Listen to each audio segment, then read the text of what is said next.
Since 1959, her books for young children in the Childhood of Famous American series have introduced them to such great women and men as Elizabeth Blackwell, Marie Curie, Robert Fulton, and Andrew Carnegie.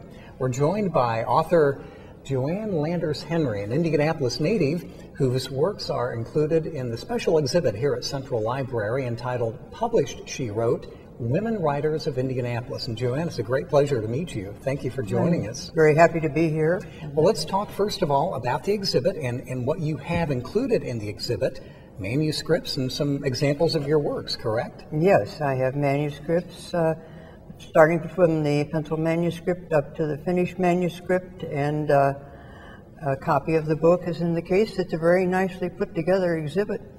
It is indeed, and it's located, by the way, in the Cray building for those of you who want to find specifically where her works can be found.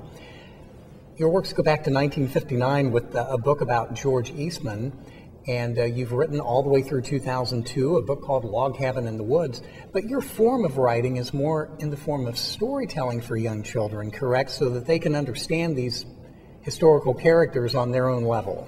Yes, it's storytelling with very careful research into the background and the props in the story, but story always has a lot more life, more appeal to it, especially for children, and I found it a very successful way to introduce them to famous characters.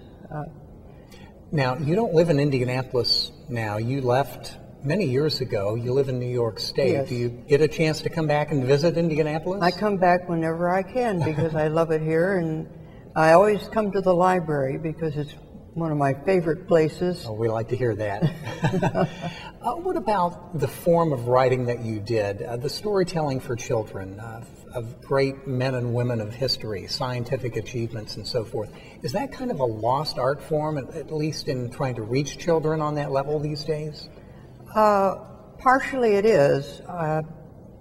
Story form was more used as a device when I first started writing, but it is, I think, one of the best ways to present the perhaps the essence of the famous person.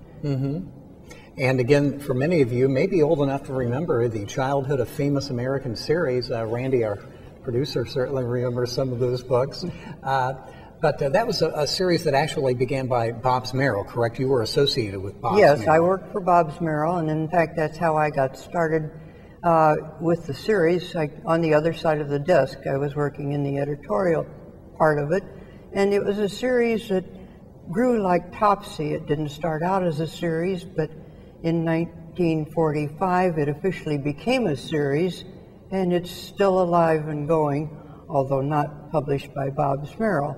Okay, well again, your works have introduced young readers to such characters and topics as Andrew Carnegie, Marie Curie, Robert Fulton, Elizabeth Blackwell, the first woman doctor in America. Yes. And again, Joanne's works can be seen in the Cray building as part of the special collection and exhibit here at Central Library entitled Published, She Wrote, Women Writers of Indianapolis. And Joanne, thanks for joining us. Thank you for having me.